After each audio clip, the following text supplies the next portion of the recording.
Aláròyé máa wí o. Ọwọ́ Efcc tẹ ọmọ Yahoo márùndínlọ́gọ́ta nílé ìtura kan nípínlẹ̀ Ògùn.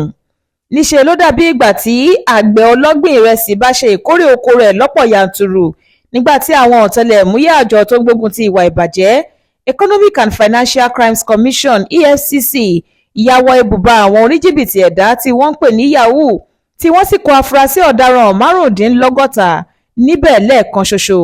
Ládùúgbò Ìtòrì lọ́nà Ewékòró nípínlẹ̀ Ògùn lọ́wọ́ ti tẹ àwọn ọ̀dájú èèyàn náà lọ́jọ́rú Wednesday ọjọ́ 6 oṣù kẹjọ ọdún 2025 tá a wà nínú rẹ̀ yìí.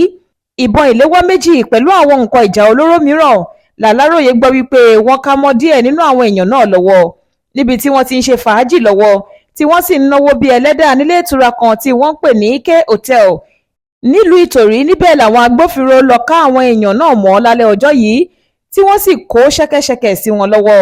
Nígbà tó ń bá wọn oníròyìn sọ̀rọ̀ nípasẹ̀ àtẹ̀jáde kan tó fi ṣọwọ́ sí wọn lọ́jọ́bọ̀ Thursday ọ̀sẹ̀ yìí, alukoro fún àjọ EFCC ẹkùn Ìbàdàn ọ̀gbẹ́ni Délé Oyèwálé fìdí rẹ̀ múlẹ̀ wípé àwọn èèyàn kan ló ta àwọn lólobó nípa àwọn ajínàṣẹ̀ tí jẹun ajígbọ́n ni èèyàn náà tí àwọn òṣìṣẹ́ wọn sì gbé ìgbésẹ̀ lórí rẹ̀ lójú ẹsẹ̀. Bẹ́ẹ̀ ló tún fìdí rẹ̀ múlẹ̀ wípé márùndínlọ́gọ́ta làwọn afurasí oníjìbìtì wọ̀nyí, gbogbo wọn lọ́wọ́ wá sì tẹ̀ pátápátá láìkù ẹnìkan.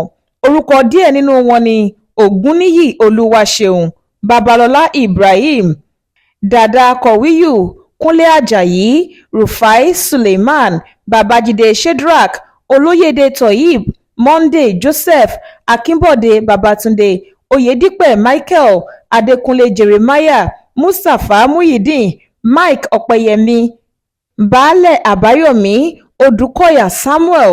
Lára nǹkan tá a tún gbà lọ́wọ́ wọn gẹ́gẹ́ bí nǹkan tá a máa fi ṣèwádìí lé lórí ní ìbọn ìléwọ́ méjì, ọkọ̀ ayọ́kẹ́lẹ́ olówó ńlá 8, ẹ̀rọ lápútọ̀ọ̀pù, àwọn ìwé àṣírí kan pẹ̀lú ọ̀pọ̀lọpọ̀ ẹ̀rọ ìbánisọ̀rọ̀. Ó ní ní kété tí àjọ EFCC bá ti parí ìwádìí tí wọ́n ń ṣe lọ́wọ́ lórí ọ̀rọ̀ yìí náà ni wọn yóò gbé àwọn afurasí ọ̀daràn náà lọ sílé ẹjọ́.